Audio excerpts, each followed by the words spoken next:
दिल तो करता है तुम्हें इसी समंदर में धक्का दे दूं। कम से कम ये किस्सा मेरी मर्जी के मुताबिक तो खत्म होगा। तुम जैसे बेशर्म इंसान को शादी की खुशियां मनाने के लिए छोड़ने का दिल नहीं कर रहा मेरा। देखो जवेरिया, बात को समझने की कोशिश करो। मैंने वही सब किया जो अम्मी ने मुझसे कहा। तुम भी तो हर बात फाखरा खाला की मानती हो ना। अगर तुम उन्हें दुख नहीं पहुंचा सकती हो तो मैं अपनी अम्मी का हुक्म कैसे टाल सकता हूँ? वाह, क्या खूब फर्माबरदारी है। हाँ, तो ये फर्माबरदारी उस वक्त कहाँ गई थी जब तुम अपनी माँ से छुपके मेरे साथ मोहब्बत की पींगे बढ़ा रहे थे? बोलो। देखो जवेरिया, मैंने तुम्हें बिल्कुल चीट नहीं किया। मेरे दिल में जो भी जज्बात थे वो सच्चे थे। लेकिन कभी कभी मोहब्बत आपको एक ऐसे दौराहे पे लाकर खड़ा कर देती है जहां आपको एक इंसान को चुनना पड़ता है, और मैंने ऐसे मौके पर अपनी माँ की मोहब्बत को चुना। डूब मरो तुम बेगैरत, लेकिन समंदर में मत डूबना, क्योंकि समंदर भी शर्म से पानी पानी हो जाएगा। तुम्हारे लिए तो तुम्हारे घर का प्याला ही काफी होगा, और रह गई मैं तो मैं मर नहीं जाऊंगी तुम्हारे बगैर। मैं तो शुक्र अदा करती हूँ कि अल्लाह ने मुझे शादी से पहले ही बचा लिया, वरना तुम्हारी जालिम माँ तो मुझे तड़पा तड़पा कर मार देती। तुम बोल लो जितना बोलना चाहती हो। तुम्हारे दिल में और भी कुछ कहने के लिए तो वो भी मुझे कहो।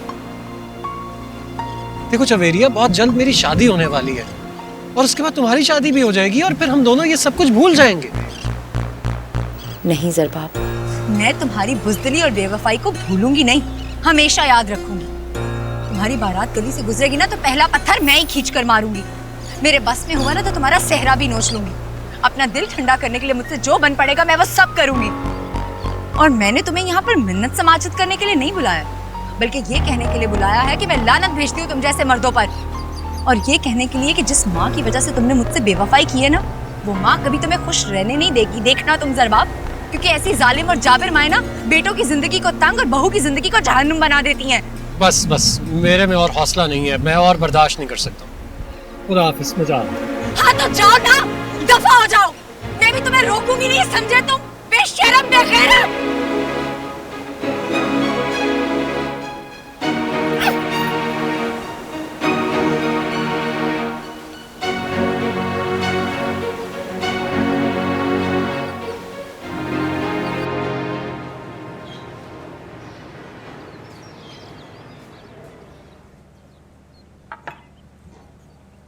रमेश भाई से क्या बात हुई आपकी?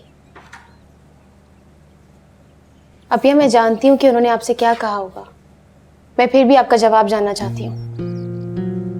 अगर तुम अपने रामेश भाई को इतने अच्छे से जानती हो और ये भी पता है कि उन्होंने क्या सवाल किया होगा, तो हैरत है तुम्हें ये नहीं पता कि मेरा जवाब क्या होगा। बाबा आपके साथ ठीक नहीं कर रहे हैं, और वो रामेश भाई की बराबरी हरगिज नहीं कर सकता। रामेश भाई बहुत अच्छे हैं, हम सबके साथ मुखलिस और आपको बेइंतहा मोहब्बत करते हैं। अपिया, आपको क्या लगता है कि उनसे बढ़कर कोई आपसे मोहब्बत कर सकता है? कोई चाह सकता है आपको? एक शख्स है जो मुझे बहुत चाहता है, मुझसे बहुत मोहब्बत करता है। वो मेरे लिए कुछ भी कर सकता है और मैं भी उसके लिए कुछ भी कर सकती हूँ, और वो शख्स मेरे बाबा है। बाबा को समझाया भी जा सकता है, एहसास दिलाया जा सकता है कि आप क्या चाहती हैं। अपिया, मैं खुद को समझा चुकी हूँ कि बाबा क्या चाहते हैं।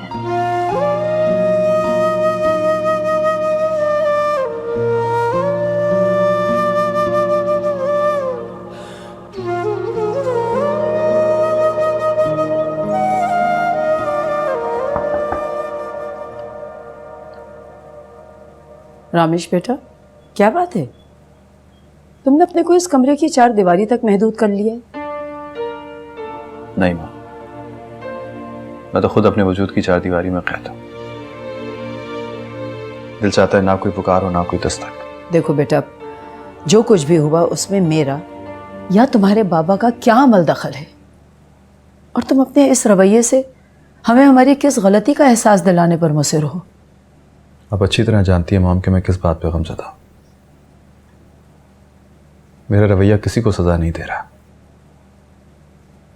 वो तो खुद अपने आप से एहतजाज कर रहा है कि मैं यहाँ क्यों और किस लिए हूं। मेरी ख्वाहिश, मेरी मर्जी का इस बात में कितना अमल दखल था कि मैं यहाँ पैदा हुआ। मेरी जिंदगी में मेरी ख्वाहिश का ना अमल दखल पहले था ना आज है। कितने अफसोस की बात है ना इतने बड़े बिजनेसमैन का बेटा होते हुए भी मैं आज तक ठीक से कोई सौदा नहीं कर पाया।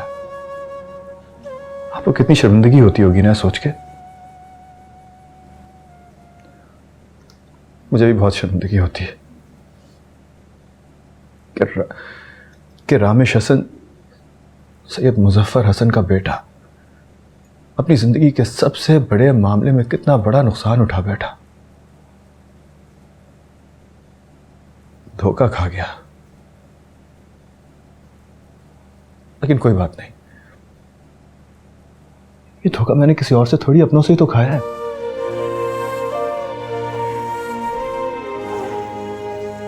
मुझे घाटा हुआ तो क्या हुआ, मेरे अपनों का तो फायदा हो गया ना।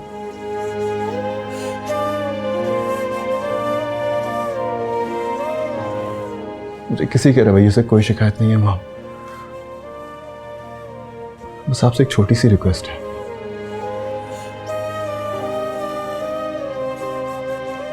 प्लीज मुझे मेरे हाल पे छोड़ दें।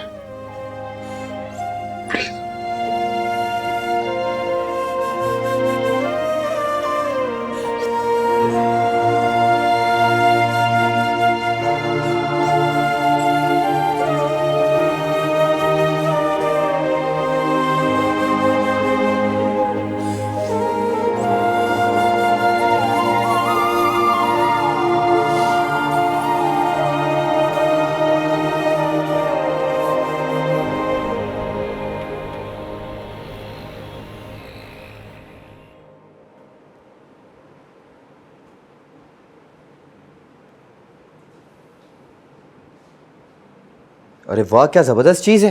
ये खजाना कहां से बरामद हुआ है? इधर दो, छोड़ो।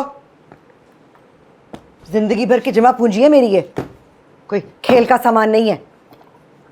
और तुम कहां से आ धमके इस वक्त? अगर मेरा आपको आना बुरा लगता है तो मैं वापस चला जाता हूं, या फिर आपके इस खजाने का दीदार कर लिया, बात बुरी लग गई आपको?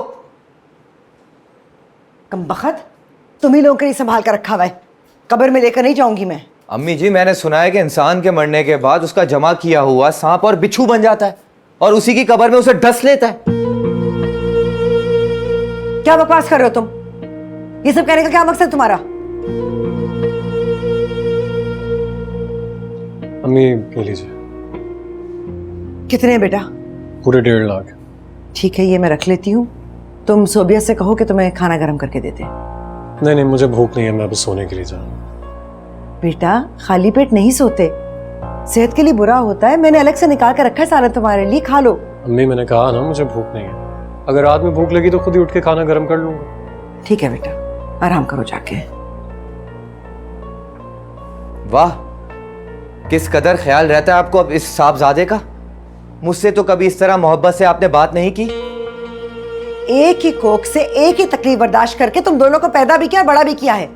मुकाबला करना है तो इस बात से करो कि उसका रवैया और सलूक क्या है मेरे साथ। जिस अंदाज और लहजे में तुम मुझसे बात करते हो, जरबाब ने कभी नहीं की मुझसे। अच्छा अम्मी जी, मुझे ये बताएं, पैसे कहां से आए, किसने दिए आपको?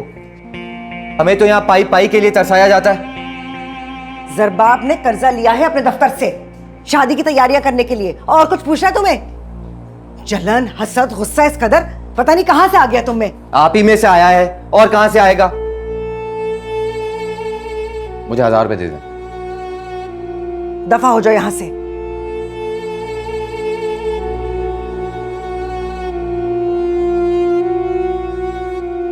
नाहंजार, खून जलाता है मेरा।